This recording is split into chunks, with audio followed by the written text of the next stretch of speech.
Welcome to the What About Rural Health podcast, a place where research, policy, and real life stories come together to ask the critical question: what about the communities too often left behind? I am Chinasa, a development and global health policy strategist. And for me, this work is personal. From the village health workers struggling with limited supplies to the mothers working miles for care, their stories shape the policies we need. Join me as we uncover challenges, spotlight innovations, and amplify the voices of those at the heart of rural health systems. Because every community matters, and it is time the world listens. Hello and welcome. You are listening to the podcast that asks the question too many people forget: what about rural health? I am your host, Chinasa Imo, and together we are uncovering the stories, challenges, and innovations shaping healthcare in overlooked communities. Rural health financing conversation often focus on infrastructure, workforce shortage, or insurance coverage, but they rarely do discuss other fundamental questions like: who is health financing designed for? Who is it currently serving well? And who is it not? This podcast series, Rethinking Rural Health Financing Investment, Challenges and Opportunities, is interrogating these questions. We are looking beyond the line items and the budgets, and we are now asking the question: how health financing discussions shape access, dignity, and outcomes, especially for people living at the margins of the healthcare system, such as the deaf and disabled people in our communities.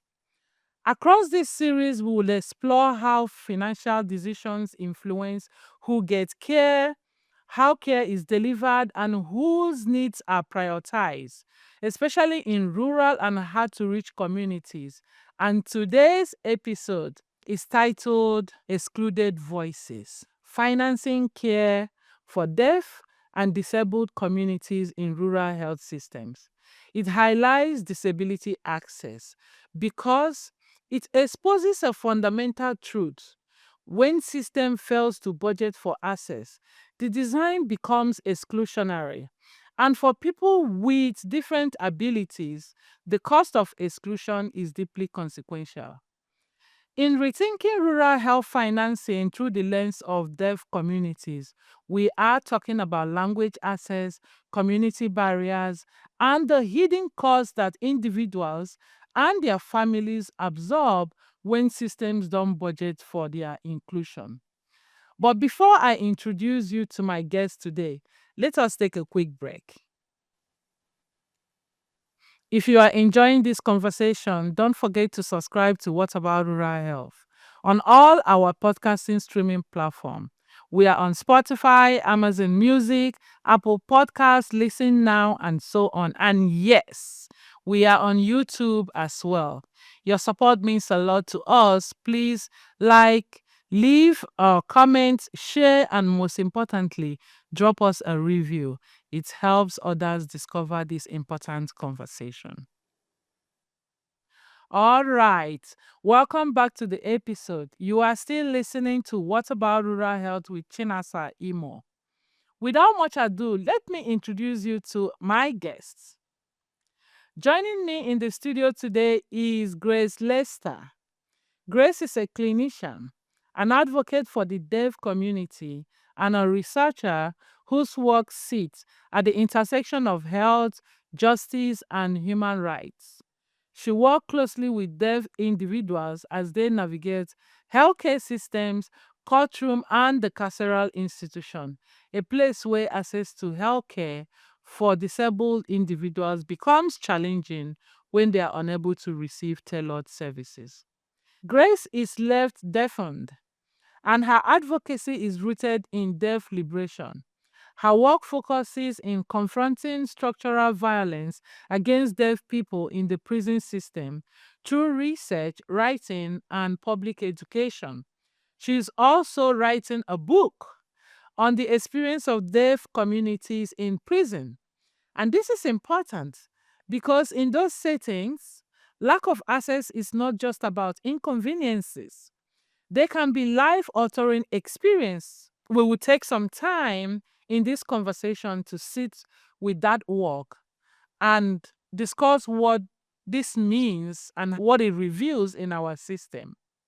She is also a primary organizer in Deaf Relief Gaza, a mutual aid network working to ensure Deaf Gazan can access life saving care and services in the midst of ongoing violence and displacement.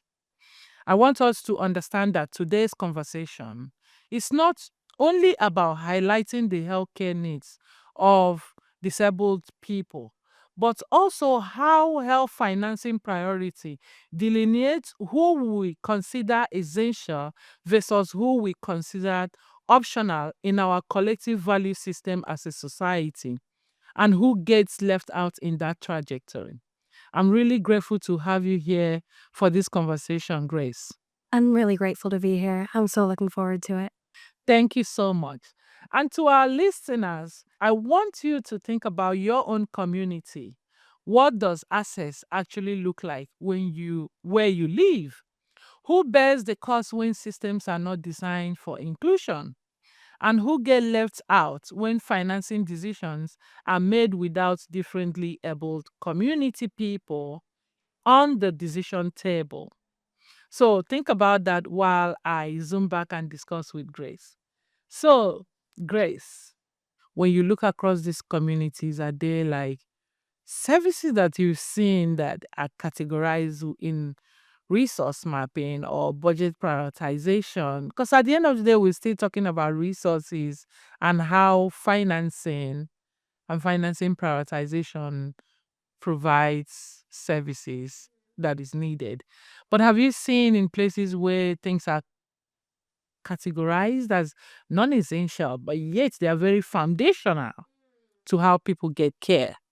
Absolutely. I think, honestly, even the word accommodations, I think it's a really interesting one for us to, because, largely accommodations, we'll see it in like the hospitality industry, right? Like, all your accommodations, we're accommodating you for your comfort. We're going to leave the little mint on your pillow and we're going to make sure that you feel all taken care of, right? Like, and then we use that same phrase to talk about the experiences of disabled people asking for something that we need. And it becomes this very, especially I've seen the way that correctional officers engage with that is, well, you don't get special treatment. You don't get to have this. You're going to get treated the same as everybody else. And if I treat you any differently because you're deaf, I'm going to get in trouble for that because I'm going to be viewed as giving somebody favorable treatment because you look at it as an accommodation rather than being able to say, really what we're accommodating for is the fact that society was designed without us in mind. Every, physical space, every social, cultural space was designed without us in mind. And so we have to get back up to this level of just being able to bare minimum have the same level of access, but direct access and accommodations are way different things, right? And I think that so often the way that I see that people will provide examples of what they think is access is, okay, let's pull in an ASL interpreter, right? Real access would be everybody in this room can communicate with me directly without needing an interpreter to be there, because seeing the ways that interpreters are not trained to be fully culturally equipped, fully understanding the regional and language nuances of every client that they're going to be working with, like, an interpreter is not a 100% guaranteed effective tool of this person is going to be able to. And if everybody knew sign, then that would be access. And the interpreter is still an accommodation, right? And it's a very necessary one that we need to advocate for. But I think that it's also important that we dream bigger than let's rely on interpreters forever and ever, right? Or let's say the bar of perfection of making sure that deaf people have equity and access and liberation in this world is that we continue to pull in a person who has to be their language moderator. Why aren't we asking for full inclusion and full participation, which is that everybody has the capacity to learn a language, and there's different barriers for different people into language acquisition, right? Like, I'm not saying it's easy to learn a language, but when we talk about access, that would be the most accessible thing for everyone to have access to using sign language, whether that's with a deaf person or not. Yeah, it sounds like, exclusion is not accidental. It's not an accidental act. It's something that is baked into what we prioritize as a society and what we do not prioritize. And I remember when I was in high school, we had a class where they teach us basic sign languages. And the reason we have that is because adjacent to our school was the school for deaf and I think deaf and blind. And because the students during break would come out in the open playground, we have like a very open field where we have an open playground. Our school principal decided, in addition to whatever it is we are learning, that they incorporate basic sign language. At least we learn how to say hello to our fellow students when we see them and they are unable to hear us. We can, as basic as introducing something like this helps a lot for families who even have like people like I know we have had this conversation about whether we use the word disability or able differently. And to me, they all both play out. If you recognize disability, then you begin to figure out a way to support that person live a normal life. If you also recognize them as, yes, they are abled, but just not in the way that you are, you begin to figure out, so what is the difference between me in the way that I see my ability and the way that I should see their ability, and where do we bridge these differences so that both of us can coexist in a place and be normal and not be like, I think that person is deaf, be careful. You know how that looks like. And I've seen many people do that, trying to use the word accommodation in a very wrong way. So but we will get into all of these things. Let's take a quick break. And when we come back, we'll pivot a little bit. You mentioned about your book. We'll pivot a little bit to talking about your book proper. Do you have a rural health story that needs to be heard? Whether you are a health worker, patient, policymaker, or an advocate, we want to hear from you. Share your story on our website at www.whataboutruralhealth.com/stories and help us amplify the realities behind the data. Someone from our team will contact you with details on how to get your story published on our newsletter, websites, and other media platforms. Welcome back. You are listening to What About Rural Health with Chinasa Imo. So, I wanted to start off by acknowledging, and I think we've talked about this a lot, that incarceration is an extreme but revealing example of systemic failure. Like I tell people, if our society is working, people should not and will not be in prison. Because prison is a mirror of a broader public health and social justice and financing issue. That is just how I see the entire carceral complex and the businesses that go in there. That is perceptions that I have.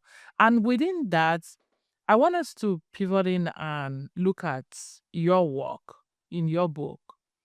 So take a moment to discuss this upcoming book that I am excited to read. Can you tell us what drew you to write about the deaf communities in prison?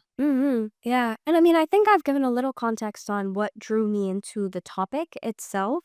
I think I hesitated initially when I was, kind of considering. I did a early on research project. I interviewed a few people. I did that within my undergrad, and in that time frame, I was looking at, okay, what literature exists across any spectrum that's about deaf people's experiences in prison.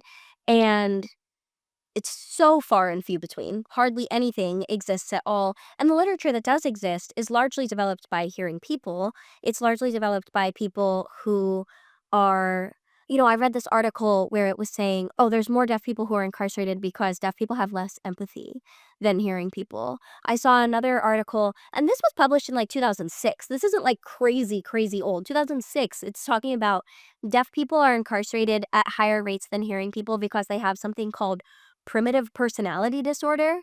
Like, it gives me chills seeing that That's so this annoying. is You can see my face. Can see how stunned my face is. oh, sometimes I'll find something and I just have to shut my screen and like take a deep breath because wow. So, initially, I mean, I didn't even consider myself a writer, nothing, but I thought, look, I could do better than that. Like, I can at least humanize people in my writing. And my goal, honestly, is to start a conversation and to start a dialogue. And I think that if people engage with my work and they say, oh, you missed that, or you missed this, or I don't agree with this, great, because now you're talking about it. And I think that is something that needs to happen that's not happening, is that we see more and more an understanding of disability frameworks around the carceral system, but very rarely is that from a deaf-centric perspective, and very rarely is that really asking. And every once in a while, I'll see an article or an article or an article, right? A deaf person experiences police brutality because a police officer called out to them and they didn't respond, so the police officer thought that they were being non-compliant. Or I'll see an article, a deaf person is in prison for years and years and years. And what a lot of the time they say the success is the person then filed a lawsuit. And then after the lawsuit, they receive a settlement. Does that make any systemic change? No, No, it really doesn't, not at right? all. And we need to thread the needle between different people's stories to be able to say, that didn't just happen to this guy over here, and it didn't just happen to that person over there. It's happening on a broad scale basis. And we have to have a conversation about it. Yes.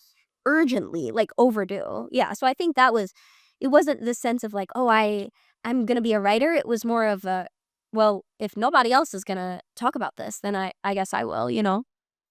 I want to bring this your conversation to a better perspective way. So I'm gonna ask you a question that helps me kind of like walk you to rephrase all that you have just said now, but in a way that I need you to help me explain what people, normal everyday people, but also what policymakers, healthcare providers or professionals, service providers are not seeing about deaf people experience within carceral system that your work is going to foray. Mm-hmm. I think it's hard to know where to begin on that question because I almost want to say, like, what are they seeing about deaf people's experiences in carceral systems, right? It's not a conversation that's being had. For example, like, let's say I work at a, telehealth, mental health agency. And so people can only see us if we are working through technology, which means A, you have to have access to a laptop, a computer, a phone, whatever it is. B, you have to know how to use that. C, you have to be able to, okay, you have an email, you have an insurance provider, you have all of these different things, right? Like, and someone who has recently been released from prison who's never seen an iPhone before or never seen an email address before. But I know that I go on tangents a lot. So let me ponder this for a second. What are people seeing in the first place, right? Of deaf people's experiences, and that can start whether that's at birth if you're born deaf. Are there language providers who can be supporting this child to learn ASL, be supporting their family to unpack the stigma against deaf communities? Can they make sure that this deaf child is getting enough education, that they know their rights, that they know their access into different spaces, that they can receive, whatever meaningful relationships they want to have in life, to participate in community in beneficial ways? What are the ways that a person who has just become deaf is being supported in understanding this newfound identity that changes the entire way that they experience the world and that the world experiences them? And I think that when we go back a level and we say, okay, how is a deaf person who has been incarcerated or even who hasn't been incarcerated, right? But who was not given access to language at all in the first few years of their life because nobody around them signed and because they weren't literate because they were 1, 2 years old and they didn't have access to, a hearing kid's gonna have people talking on the radio and they're going to have, your aunt and uncle in the kitchen and they're having a conversation and then you're talking and there's just chatter always in your life. And deaf people don't, you have to have very intentional ways of providing language to a person. And language development, especially in early childhood, that's going to connect to your ability to develop abstract thinking skills, critical thinking skills. So even having a concept of language in the first place of then when you're in the legal system, across any border, when we talk about something like a constitutional right or an amendment, or these are very abstract terms that if you don't have access and exposure to the legal system, but also just language as a baseline, you're not going to be able to engage with that, right? So, how a healthcare professional and a policymaker can engage with deaf people is to say, how can we make sure that deaf people have access to language and communication at every intersection and at every phase of their lives, whether they're born deaf, whether they become deaf? How can we make sure that if we need to slow it down because this person is learning sign language because they just became deaf a week ago in prison and they're 60 years old, how are we making sure that it's not just, oh, I'll explain it to you later, or, it doesn't matter, it's not important context. If we need to slow it down, how are we making sure that you have also the cultural resources to say, oh, deaf identity is one that I feel proud of, and not if I tell people I'm deaf, then they're gonna target me and be violent toward me because they know that I'm vulnerable. So there's all kinds of language and cultural and identity development resources that I think that a lot of people who aren't deaf or even maybe are hard of hearing but don't identify with deafness themselves are a little bit like, "Ooh, well, I don't know, that's not my forte or it's not my expertise."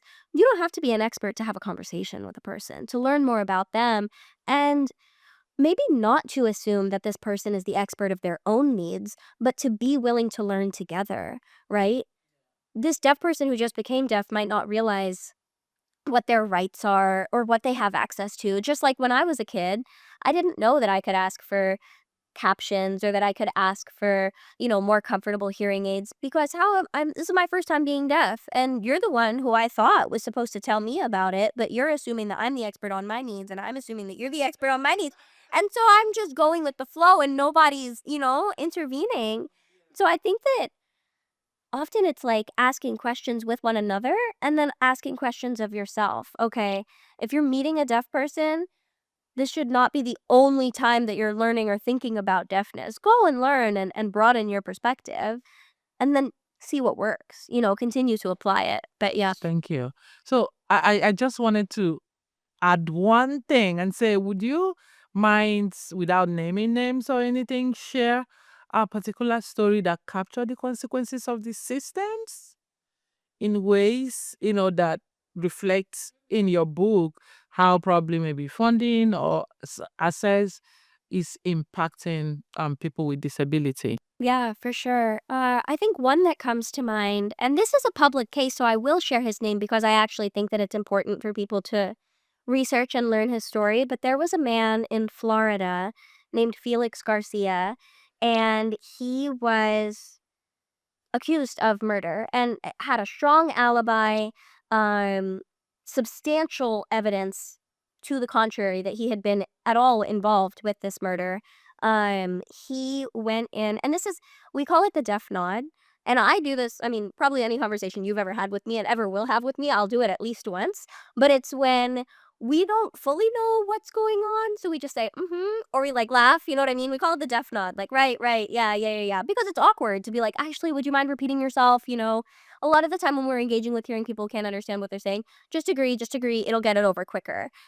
In my day to day life, what that means is sometimes somebody says something to me and I laugh in response and they're like, I didn't just make a joke, and it's awkward, but it's not, it's low stakes. In a court setting, in a criminal court setting, what happened for Felix was that he didn't have access to any communication support. He didn't know what was going on. So he just said, yes, yes, yes. Yes, yes, yes, it was a confession to a murder that he didn't commit. And he's still incarcerated today. And he's been incarcerated for decades, despite a massive body of evidence. And it's something as simple as, are we being thoughtful enough as to whether or not this person has the communication resources that they need? And if somebody is noticing, his own attorney, the judge, there were so many people in that court space that could have stopped at any given moment and said, because they gave him a like an amplification device, but you can tell when that, and if a person is, if a deaf person is maybe too shy to say, again, because they think if I just agree, I'll just be able to go home sooner, not realizing any of the implications of a space like that. Somebody should be doing a check-in that's more thorough than, hey, is that working? Yeah. Somebody should really be engaging to make sure. And I think that, again, it comes back to that simple of like, are you making a connection with this person? Are you really seeing them for who they are? Or are you just trying to autopilot through whatever you think your role is? Because that's not my expertise. That's not my responsibility. Thank you so much, Grace. As we begin to wind down and wrap up, I wanted to ask you, like, just for us to step back a little bit and discuss what your book is ultimately asking us. At least at its core, what is the question that you hope that this book forces the institutions, the clinicians, and service providers like you and I, and funders and advocate, everyone listening to confront? Like, what do you hope that when we read out of this book should make us feel uncomfortable enough to trigger certain level of curiosity and discomfort in ways that help us engage with your book? I really appreciate that question, specifically where you say, what do you want people to feel uncomfortable about? I think it's a very important aspect of, I frame a lot in my book. This is not something that I'm writing to raise awareness. It's something that I'm writing to stimulate change. And I think that there's a very important difference between those two things. I don't want people to be walking around with kind of like fun facts. I gained this knowledge, right? But clearly, across the board, there are so many gaps in services and so many missed opportunities to embrace the beauty of deaf ways of being, of deaf life, of deaf joy, of deaf love, all of these different things, right? Like when we seek to look to and learn from and cultivate deaf community rather than just trying to, throw some accommodations at deaf people so that they'll, quiet down, right? But like what can we gain from understanding deaf life and then feeling this imperative of another human being's humanity, or potentially your own humanity, right? Depending on whether the reader is deaf or hearing, or transitioning into deafness as they're reading my book.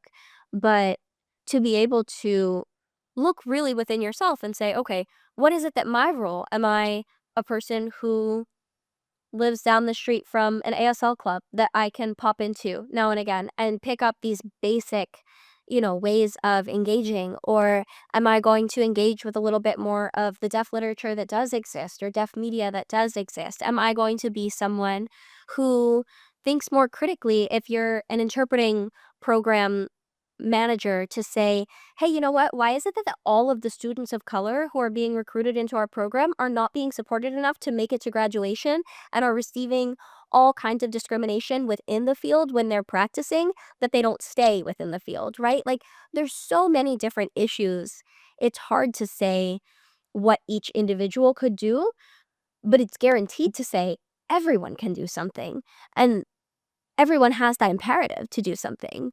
That's true. Thank you so much. We'll go for a quick break and come back. Do you want to help drive rural health forward? We are looking for passionate volunteers to support our work, from research to storytelling to outreach. If you believe every community deserves care, join us. Visit the link in our bio or show notes to sign up. Welcome back. So, Grace, I like to close things on a forward looking note. I wanted to ask you, If health financing were to be truly inclusive of people with alternative abilities or with disabilities, what kind of investment would you see that would help in long term change, but would also provide like incremental small time change that gets to the big change that we are looking for? And what role should deaf community play in shaping these decisions? Hmm. I mean, especially when we look at where finances are being invested. Like, not too long ago, I saw these, it was this technology where if you put on these gloves, then it would, like, as you're signing, it would, like, voice out what the sign language is saying, right? And I saw it and I laughed because I thought, the amount of scientific expertise that goes into making something like that, as opposed to saying, like, "Why can't you just take a class, man? Like, classes exist, and they exist for free. Like, you don't need to." And I think that so often that is very much associated with, there's something that needs to be put onto or changed about our bodies, as opposed to there's something that needs to be invested into cultivating community or cultivating access for us, right? Like, if we were to take that money and to put it back into having every family who has a recently born deaf child having one deaf mentor come to their home once a month and talk to them about deaf ways of being and deaf life and sign and access and all of these different things, like how much of a change that would make. Or creating support groups or creating all of these different things. It's like sometimes the focus on technology advancements, exactly what you said. What role should deaf communities be playing in those? Deaf communities are asking for you to come and to meet us as human beings, to understand who we are, to learn our language, and to see how we can connect, right? We're not asking you to make Superman gloves that we can't afford in the first place on our SSDI income, like that. I think is where, okay, invest in our community, invest in our growth, and ask us how we want that. And allow that to evolve over time as well, because there's so many deaf people who are transitioning into deaf identity. The first day that you become deaf, or as you navigate your progressive hearing changes, that answer is going to look a lot different. So stay engaged in the dialogue, right? It's not going to be a check the box. You don't get to check the box. You get to participate on that long term scale. And that's where you'll see where you can change today and what needs to be done 10, 20, 30 years from now. Grace, thank you for trusting us with these stories and all of this information, and for reminding us that health financing decisions are never neutral. What we often call resource risk constraint are really priority decision, that someone somewhere is always responsible for setting that priority, and we want them to prioritize the needs of disabled communities by just coming to engage. I also want to thank you for bringing insight, clarity, and deep sense of care behind the work you do. Like, I see all of this passion that exudes. I'm just watching and listening and laughing. It takes a passionate person to do the kind of work that you are doing. Conversation like this reminds us that rural health or healthcare for anybody is not just about the systems or the services. It's about the people. It's about including justice and the rights to be seen and supported, no matter where or who we are. That's the basic of what many people would ask of us. So thank you very much for bringing that to that conversation. To everyone listening, do not forget to check out Grace's book when it is out in the market. Thank you for joining us today episode on What About Rural Health. If today's episode moved you, changed you, or make you think a little bit different, please follow, subscribe, and leave us a review on your favorite podcast platform. And as always, let us keep asking the question, what about rural health? Until next time, I am still your host, Chinasa Imo. Bye for now.